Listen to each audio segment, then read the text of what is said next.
Thank you so much. Thank you so much. All right, so if you have your cell phone currently right now out, would you do us a favor and take your phone, scan this QR code quickly. We're going to get started probably within the next 60 seconds. Once you are done, I have been instructed by the administrative team that there are some rules today. Lazy no, no pistol. Yeah, we know. He told us. All right? One, once you finish scanning the QR code, I want you to put your phone away. The next thing is if you have on headphones, please take your headphones off and put them away. Okay? It's important. This is a very informational, interesting assembly. I promise you, you will not be disappointed. All right? Before we get started, I want to say thank you to, obviously, Superintendent, our administrative team, and our guests for today, Fentanyl Fathers, for coming and taking the time to talk and share with you. Can we do something special and just give them a hand? Put your hands together right now.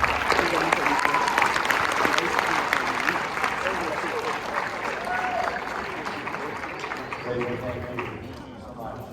And hey guys, we're here. We're starting just on time. My name is Greg. I'm a Detroiter. I'm here on a sad mission. I lost my son to this. I have one surviving son who's sitting right there.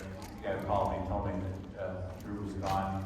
And Robert over here has lost his daughter Destiny, and Mike has lost his son Brian. And so we want to tell you these stories and give you some education so this doesn't happen to your family. It's a real privilege and honor to be here. I'm a big fan of your famous quarterback alumni, plays for Michigan, Mr. Underwood. You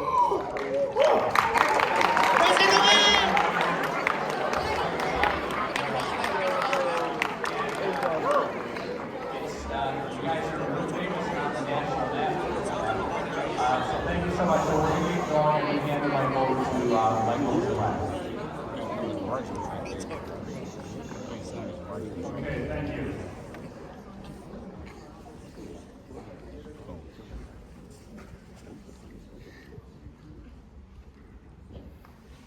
So I always start these presentations the same way.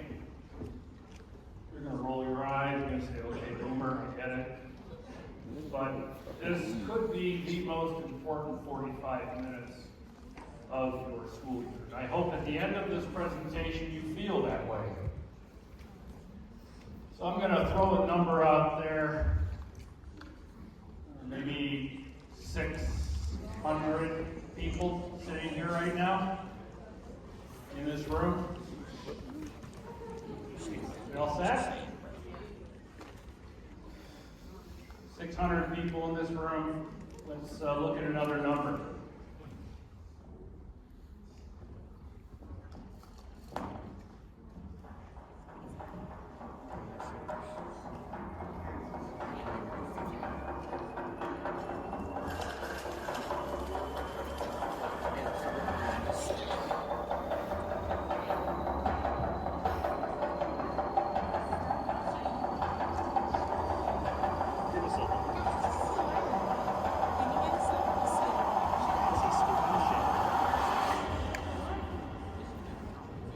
It's a big number. That would wipe out everybody in this room in less than a week. I want you to think about that. So my name is Michael Gillette, and on January 27th, 2022, my wife and I found my older son Brian dead on his bedroom floor. Brian died of fentanyl poisoning. This is not unique to my family. Not unique to Greg's family or Robert's family. We lose over 80,000 people a year to fentanyl poisoning. And this group right here, this age group, you are the fastest growing group to be impacted by this drug. So this is not something that is behind the scenes. This is something that you could have to deal with in the coming years. I've spent a lot of time with bereaved parents, and we all agree on one thing. That's awareness is our number one weapon. If my son had known what I know about fentanyl poisoning, he'd probably be here today, but he didn't. So it's my obligation to bring this awareness to you, and that's why we're here today. Who are we? We are a group of parents who have lost a child to fentanyl poisoning. We have one member who lost both of his boys same day, celebrating high school graduation. Why do we do this? I lost my son to fentanyl poisoning.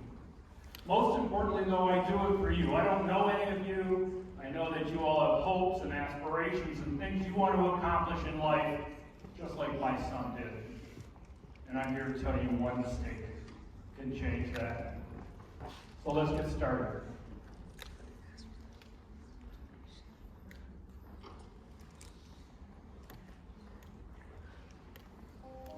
My name is Dominic Tierno.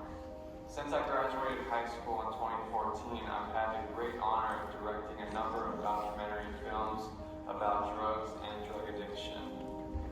In the beginning of summer in 2020, I came across this article. A 14-year-old kid from a town I grew up in had died from what appeared to be a drug overdose. He's a smart, funny guy who, like many kids, was struggling with some anxiety issues and decided that he would turn to drugs to see if he could help himself or dad. What happened was he went and bought this pill, this Oxycontin pill, from a guy he had known, because he thought that pill might ease the pain of what he was going through mentally. Well, he didn't know it, but that Oxycontin pill wasn't a real Oxycontin pill. It was a fake pill. It looked just like the pill that he wanted to try, but instead of Oxycontin, it was made with fentanyl, a synthetic opioid known to be 50 to 100 times the strength of morphine. That one pill he took that night killed him almost instantly, and his mom found him dead in his bedroom the next morning. So then I go back to Google and I type in fentanyl deaths. I hit search, and then it all made sense. I saw another kid, and I saw high school students, college students, young adults, all recent, all over the country, all dead from fentanyl. And so I'm looking at that and I'm saying, these aren't just normal overdose deaths. These people think they're taking one drug, and turns out they're being killed. Why have we not heard about this? I gotta be at work at around 4, so at 3 o'clock, I'm trying to wake him up already. I said, hey Garrett, wake up, I'm gonna take you to work, on my way to work. And I walked out. The kids, we have a total of 8 kids. Yeah, so we have a big family. And so they go in there trying to wake him up and everything, and they come back out, and they come get me, and they say, hey, Garrett's messing with us, he won't wake up. And I go, hey man, quit messing with your siblings and get up, so I can take you to work, quit playing around. And as soon as I put my hand on him, I knew. I just knew. I felt it. It's a drug 50 times more potent than heroin. We're talking about the synthetic opioid fentanyl. So most people haven't heard of this because we haven't been talking about it. As a mom of a kid that died just wanting to experiment, I wish I could just shake you and tell you and make it real for you. But I don't know how to do that. I won't be there when you're faced with these decisions. I know that if he knew the effects of his passing, it would crush him. Alex had no intentions of me seeing him lying on a stainless steel table covered with a sheet with only his head showing. This would be how much cocaine somebody would have to ingest to kill them. This is the approximate number of prescription pills one would have to ingest to kill them.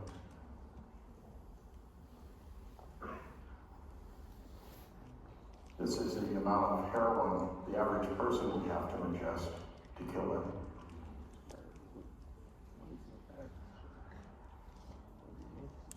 This much fentanyl would kill you and I if we split it. They put fentanyl in cocaine. They put fentanyl in heroin. They put fentanyl, as we already know, talked about, into counterfeit pills. It's odorless, it's tasteless, you don't know it's there. And when you find out it's there, it's too late. You won't even know it. You'll be dead. Dealers are using social media to show off what they've got, infiltrating feeds of ever younger teens curious about this flashy lifestyle. With more addicts and overdoses by the day, they've got drivers on demand delivering any drug to your door 24/7. When Andron was 15, he did have a fentanyl poisoning where he was had to be resuscitated. He was in a coma for a couple of days, and he had to learn to walk and talk and everything again because him and his friends decided to try a Percocet.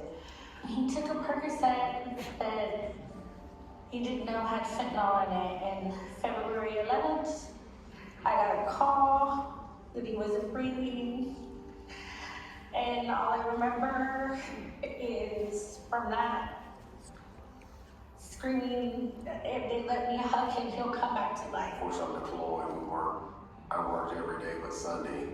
So I worked in a bunker actually, so there's no cell phone, no Wi-Fi coverage.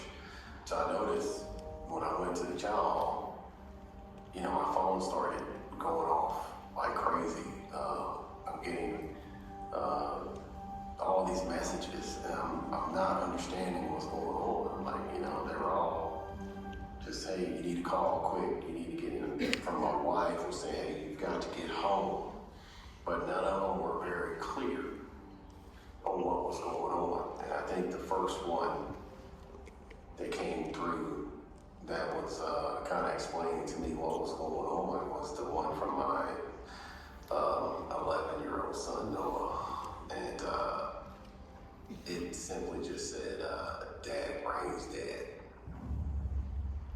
About 8 o'clock in the morning, when I walked into his room, he was in a lying position facing up against the headboard with his hands over his chest. And I saw his eyes. He had a little blue on top of his lips. I screamed at the very top of my lungs. Daniel! Daniel! They called the paramedics. They carried him down the stairs and put him on the first floor. Started doing chest compressions. And then they took him to Los Angeles Children's Hospital where we were put in a waiting room. And later on that evening, a team of doctors came in. And they said that your boy is just a shell of a boy that he was before. He's not coming back. He was supposed to graduate from high school this year. If you love yourself, you respect yourself, you love life, you have a choice. Because it is between life or death. This is no joke. You can and will die.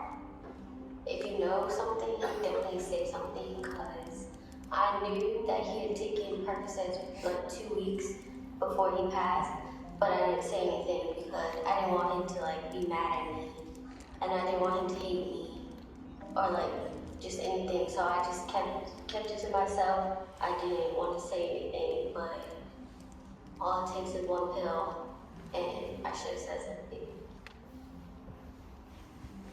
Don't trust anyone.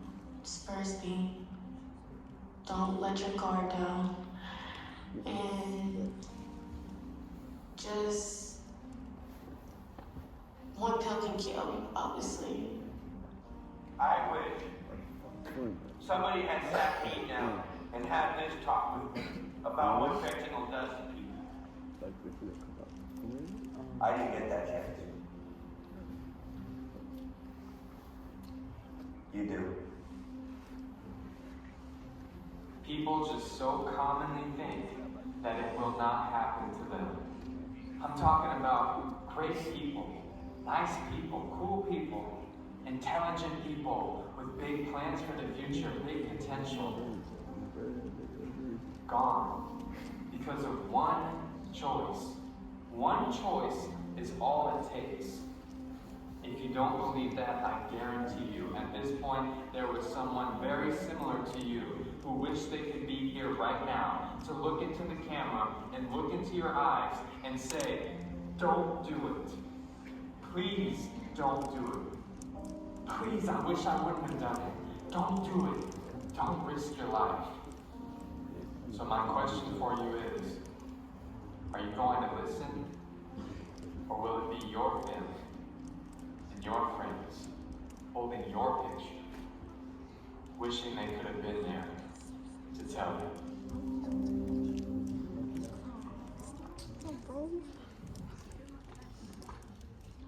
Good morning. My name is Robert Brandon, and this is my daughter, Destiny. I want to play the music that she had. Don't think I'm crazy, Mom, or nothing.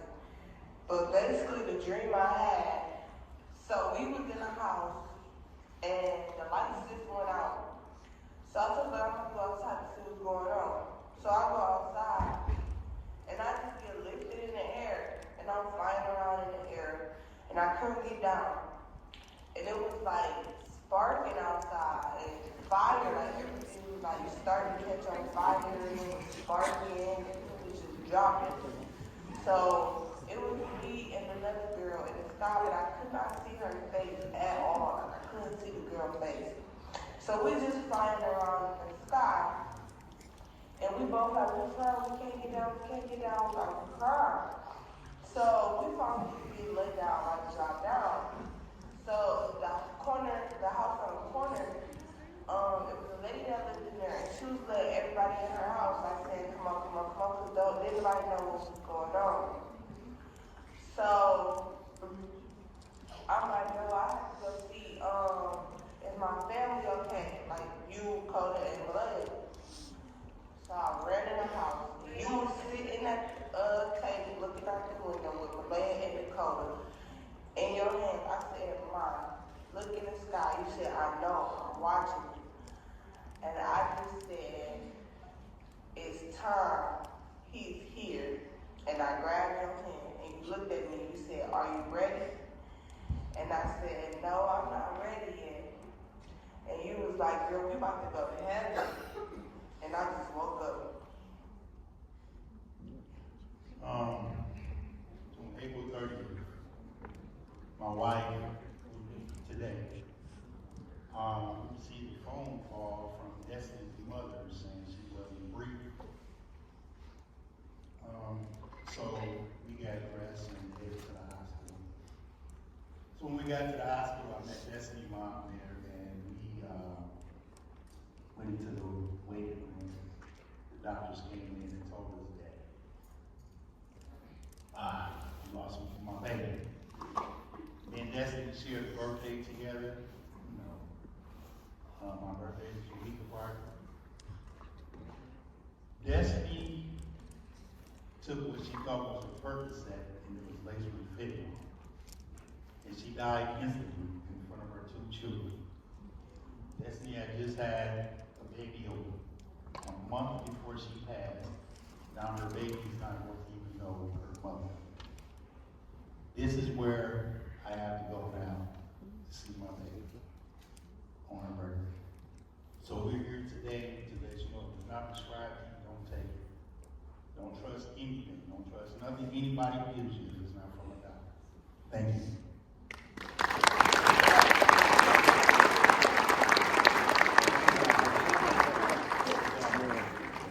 You know, and Judy is here today, and her niece Amanda died of fentanyl poisoning. And so this is a big issue that hits right home, right here at Belleville. This is my son Drew. You know, he was no Bryce Underwood, but he was a state champion as a freshman in swimming. And he was also MVP of Tennessee. He's a model. He's super smart. And this is the last picture we took together at Epcot Center. He's doing great. A month later, I talked to him on Easter Sunday. And I thought something was up, and something was up too. And he had gone down to Miami, and he went to a rave. And what happened is he relapsed. He had gotten an injury. He got prescribed Percocet. He liked it, which a certain percentage of people are going to, and they're going to get addicted. So when the prescription cut out, he sought it out illicitly. He told us he had a problem now, and so we got rid of the problem. Got him into rehab, and he was doing great, living on his own for a year and a half, writing blogs. And then he relapsed in Miami. He called his brother Jack and said, I got a problem getting down here. And Jack said, yeah, I'll be down right after finals. And Drew said, that won't be soon enough. I need to see you like right away. Anyway, I got a call on April 3rd from Jack. And he goes, are you sitting down? And I was sleeping. And I said, what's going on? He goes, I need you to be sitting down right now. And I sat up in bed and I said, oh, wow, this doesn't sound good. Say it. And he said, Drew's dead. And I thought that for a second, then he's in a lot of trouble. That was my first thought. He's in a lot of trouble. Look what happened. Now you're dead. And it just didn't snap into my head. I was waking up. I said, deceased? He's like, yeah. You got to mourn the loss of your son. I got to mourn the loss of my brother. He started crying. I started swearing to God and throwing every F-bomb in the book of the heavens. I'm surprised I wasn't struck by lightning. I was so angry. And I just went into a long period of depression and anxiety and anger. And by you guys listening to us, hearing these stories, knowing it'll never happen to you, because you're going to walk out of here today and you're going to be like, hey, I might go out of this world some way, but I ain't going out that way. I ain't getting fooled by that. That's our goal today. Just what Robert said. If it's not prescribed to you, you can pretty much guarantee it could kill you dead, like raid kills bugs. You can't trust it. It doesn't matter if it comes from a friend, he didn't make it. So that's kind of our message today. Now Jack and I visited him at his graveside. This is a girl named Rain. Go ahead and play on that. Number 2, they can be dangerous. Controlled substances have very serious side effects, particularly that are not legal. Alcohol, weakness, alcohol, and in very serious cases, death. Actually, not really in very serious cases. Even a small amount of fentanyl can be lethal. It's very, very scary. And this isn't everything we chose to do. Growing up in the United States. So Rain's this adorable freshman teaching her freshman class about fentanyl, giving them a heads up like we're trying to do today. She filmed on April 27th. 1 month later, this is Rain. How did that happen? She got fooled by fentanyl. Somebody in a pool gave her an unprescribed pill and said it was a Xanax. And said she was, noticed she was kind of looking stressed out. I want a Xanax. She was, yeah, Xanax. Her last search on her phone was, what does a real Xanax look like versus a generic? She compared it to what was in her hand. She was convinced it was real. She took it and died. My mom's the saddest person I know. I was texting with her last night. This is why we're here. This is the 900-pound gorilla, as they say, or as old people say. But you add up all the famous deaths, from drunk driving down to the Vietnam War, COVID, childhood cancer, the 9/11 attack, all added up. These are famous deaths that the world knows about, and all of them added together are less than what died last year by overdose, and 70% of that is driven by fentanyl. Put that in perspective, it's sold out Red Wing game, sold out Piston game, and sold out Comerica Park Tiger game. All dead. That's how many people that is. A lot of famous people are dropping from this. Prince is our poster child. The most famous guy, he died from fentanyl, and ironically, he died on an elevator. He has this great line, don't let the elevator break you down. That's where he died. And he told this guy, he said, go out and give me some perks, because he had a hip injury.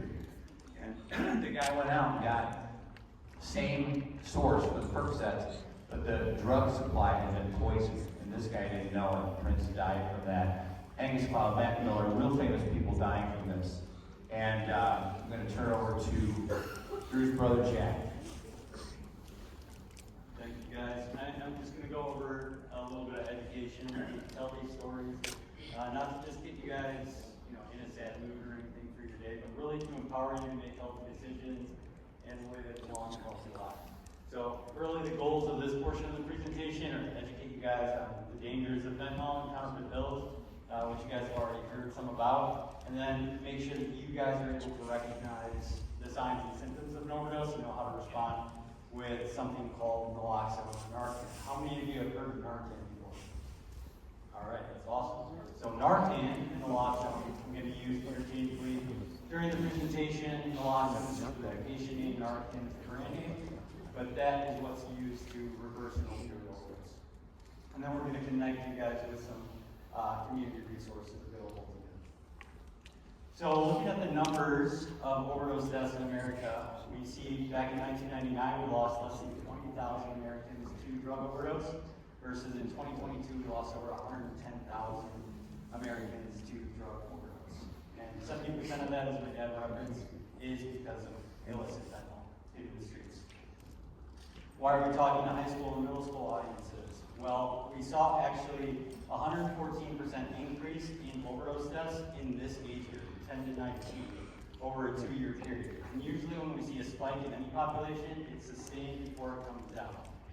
So that's why we knew that it was really important to get in front of America's youth.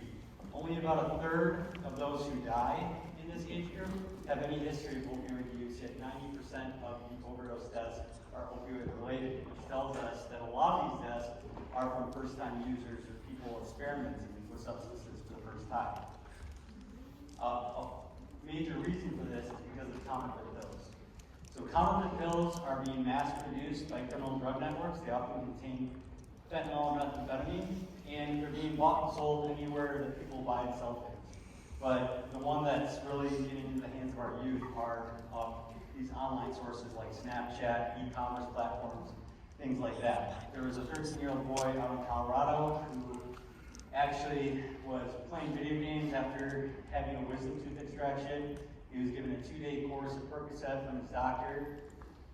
He finished that course, he was still having some tooth pain, and he messaged a friend on Snapchat saying that he was still having kind of a toothache, and his friend said that he had some Percocet. So the friend actually Ubered a Percocet that he had gotten from another online source that was a fake pill that was laced with fentanyl. The 13-year-old ran down from his bedroom, his parents were in the living room, he got that Percocet at his front door delivered to him, he ran back upstairs, his parents found him 2 hours later, dead in his beanbag chair with his video game headset on. So this is one example of just how easily these things are being distributed to young people. 5 out of every 10 pills that are being seized and tested by DEA labs in the United States contain a potentially lethal dose of fentanyl, and this is what a potentially lethal dose looks like.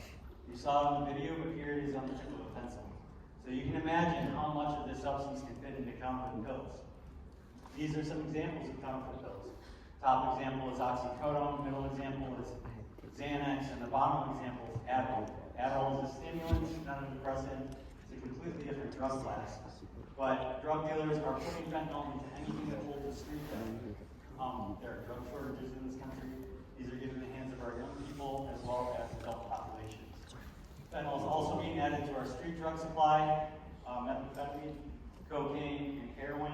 There have also been less commonly reported cases of marijuana being dusted with fentanyl powder and vapors. So anything that you're getting from unverified, untrusted sources, you have to be wary of. So what is an opioid overdose? We all have these opioid receptors in our brain, these little orange things up on the screen, and when we take an opioid, as prescribed by a doctor, those receptor sites will be bound to by the opioid molecule in the brain and block the signals for pain from the brain to that area of injury or after surgery or bone break. But when we take too much of that substance, in the event of a fentanyl poisoning or overdose, those receptor sites get flooded, and it not only blocks the signal for pain, but it also blocks the signal from the brain to the lungs to breathe. And that's what causes an opioid overdose. So luckily, we have naloxone. Naloxone, or Narcan, is the reversal agent. It works by actually having a stronger attraction to these opioid receptor sites in our brain than the actual opioid molecule. So its sole purpose is to displace those opioid molecules and bind to those receptors to allow the signals for breath to go from the brain to the lungs again, so the person can start breathing. Now it's important to note that it only lasts for about 30 to 90 minutes. So erring on the side of caution, after 30 minutes, this person could re-experience an overdose because opioids can last in the body for up to 12 hours, even more for some classes. So it's important that whenever we give this medication, that we always call 911 to get more of those doses on the way. Now, naloxone's sole purpose is to work on opioid overdoses. It won't work on benzos or alcohol or anything like that, but it will have a neutral effect, meaning it will not cause harm if the person is experiencing a different overdose, but it could potentially save a person's life by allowing them to breathe again if an opioid is on board. It works for any opioid, from fentanyl to heroin, and any other drug class in between, Vicodin, Percocet, oxycodone, things like that. Now, this is routinely used by EMS and first responders in the field. It works on any opioid. It can cause a sudden withdrawal, and it has no psychoactive effects. It is non-addictive, but it will have no effect on the individual if an opioid is not present, which is important because if you see a sign of an opioid overdose and you get this medication, you will not cause harm. That applies to an infant, an elderly person, you, me, a dog, anybody who's come in contact with possible fentanyl powder or opioid where you're concerned. We're going to talk about the signs and symptoms next. You give this medication, you could save a life. So signs and symptoms of opioid use are important to notice. In my brother's case, the day that he was dropped off by his friend Rico at his sober living home, he was exhibiting some of these signs. So he was nodding off, kind of falling asleep. His pupils were contracted or very small. And his friend thought that maybe he just needed to sleep something off. You know, a lot of these signs can kind of be explained. Maybe a person needs a nap or is having a rough day or something. But a hallmark sign of an opioid use is the pinpoint pupils. It's normal for our pupils to react to light in a dark lit room like here. Your pupils are going to get big to allow more light exposure to hit the back of the eye. And when we go outside, and it's bright outside, our pupils are going to get small to protect the back of the eye from too much light. But when we're on an opioid, the pupils are going to get small and they're going to stay small no matter what the light exposure. Now, in an opioid overdose, the differentiator is that unlike the nodding off, falling asleep, when a person's using opioids, in an overdose, they're going to be unresponsive. They're not going to respond to their name. They're not going to be responsive if you shake their shoulder or shout their name.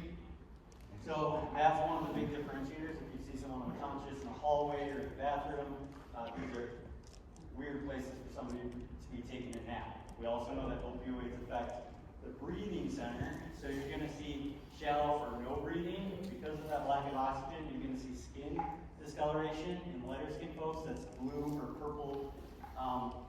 In the thin skin areas like the fingernails or the lips, and darker skin folks, that's going to be a gray or ashen appearance. You might also hear the person making snoring or gurgling noises.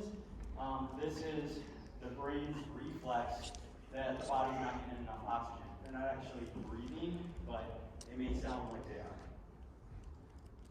So we have 5 steps to save a life. Number 1, we're going to shake and shout, differentiate between opioid use and an overdose. Shout their name, shake their shoulder, hey, are you okay? After that, if the person's not responding, we're going to call 911. A few reasons for this.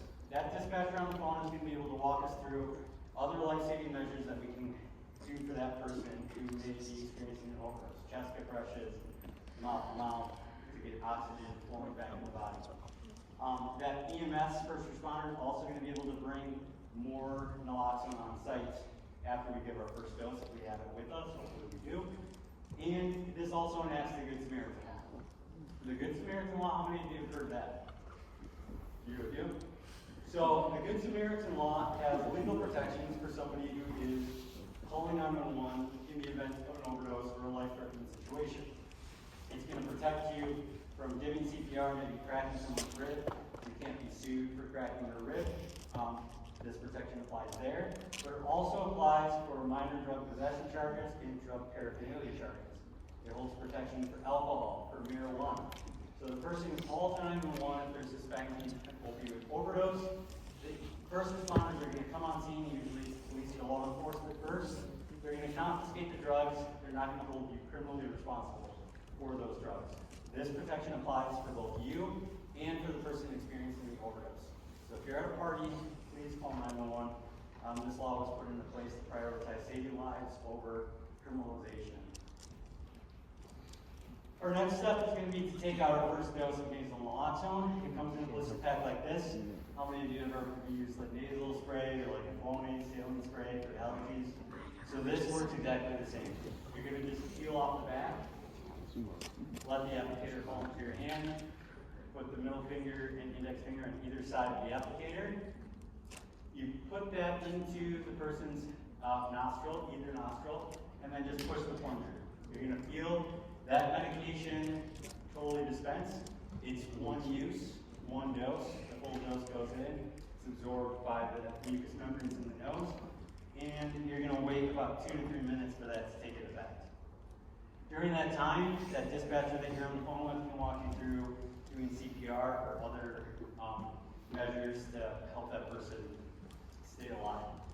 After 2 to 3 minutes, you're going to do the exact same thing you did the first time, except in the opposite nostril with your second dose of nasal naloxone. Naloxone comes in packs of 2, so you should have another one available, hopefully. If not, stay on the phone with that dispatcher so they can walk you through the CPR.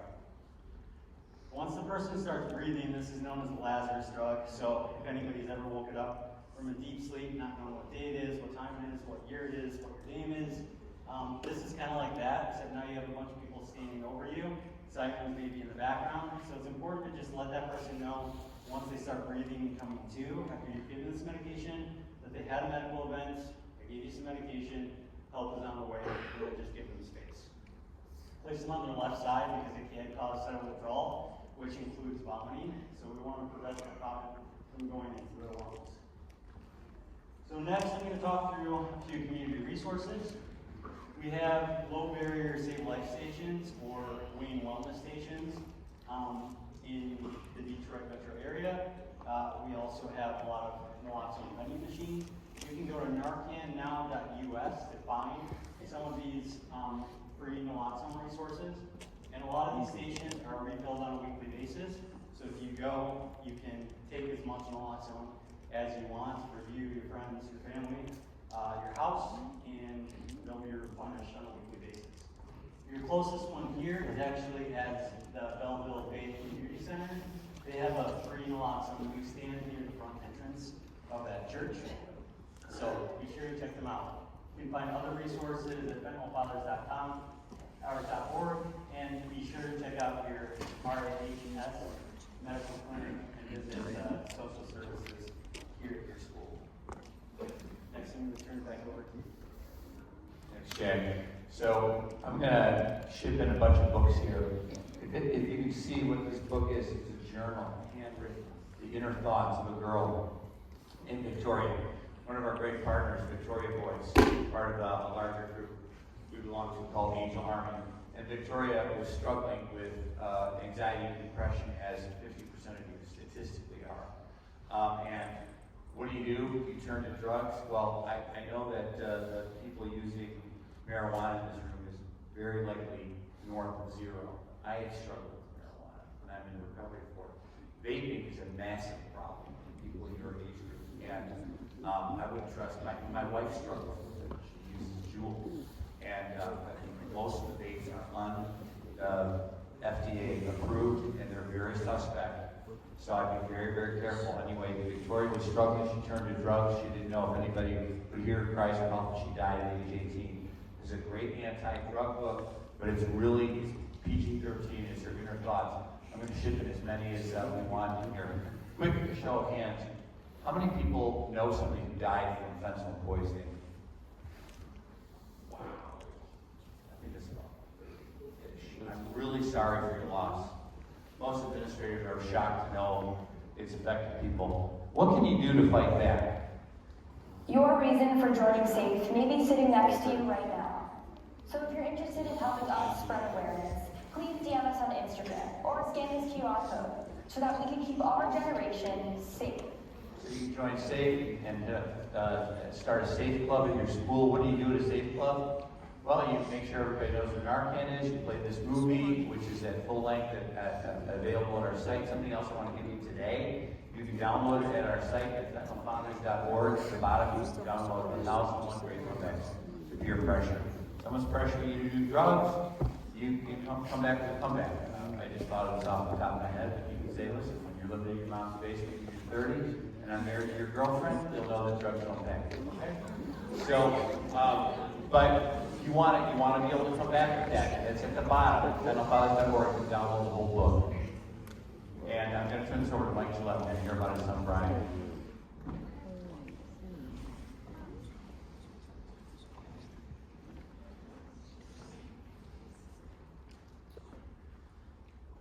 So we're running kind of short on time, so I'm going to pass on much what I would say about my son Brian, except that he was an amazing person. I love him very much, and I miss him every single day.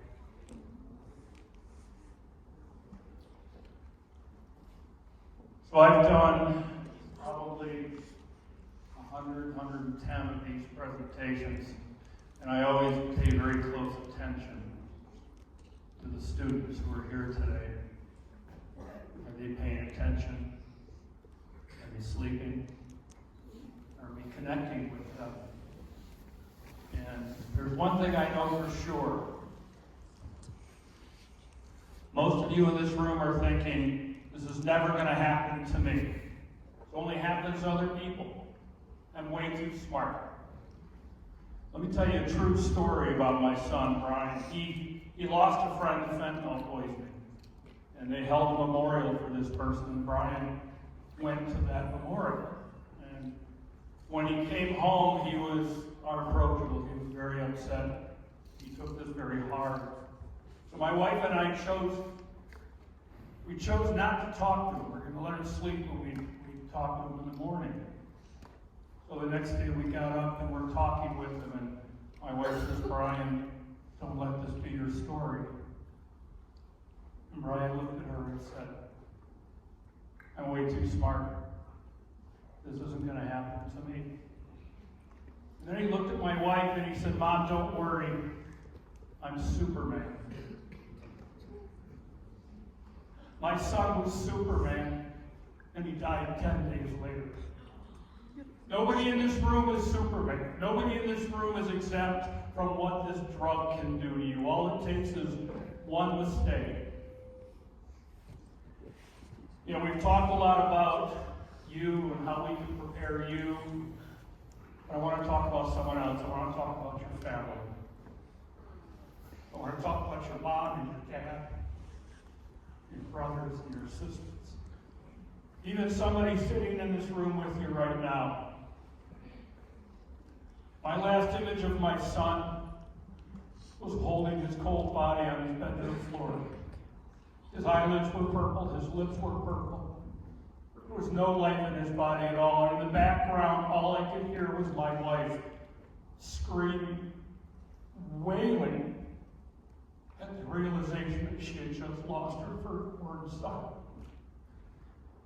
I see that image every day. It will never go away. You have no idea of the pain and the guilt and the regret that we live with. I couldn't even save my own son. Did I say all the right things to him? Did I tell him that I loved him enough? But it's too late for me, but it's not for you. So I want you to take what you learned today. I want you to go home tonight, have a discussion at the dinner table, talk to your family, talk to your friends, make sure everybody knows what fentanyl can do. And most importantly, I want to find a hero in this room, someone who's willing to have the courage at a party to see someone taking a pill. Go to them, share with them what you learned today. That way you can be heroes. Thanks, Mike.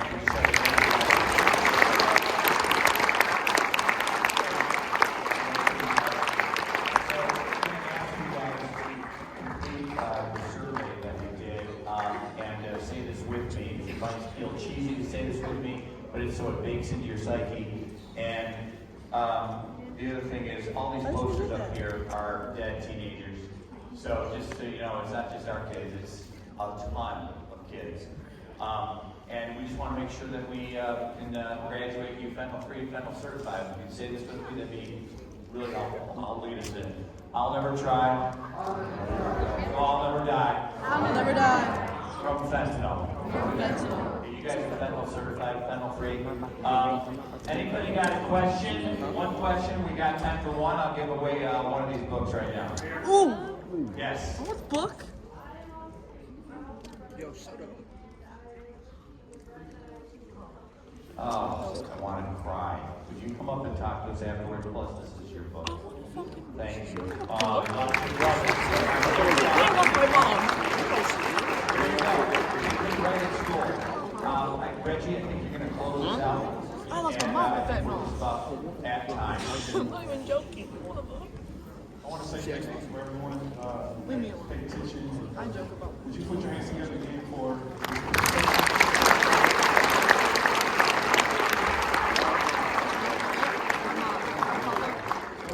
My sister.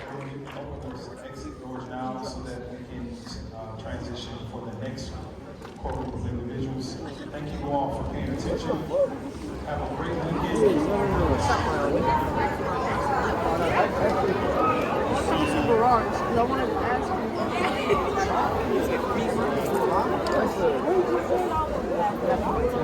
I'm gonna leave it alone.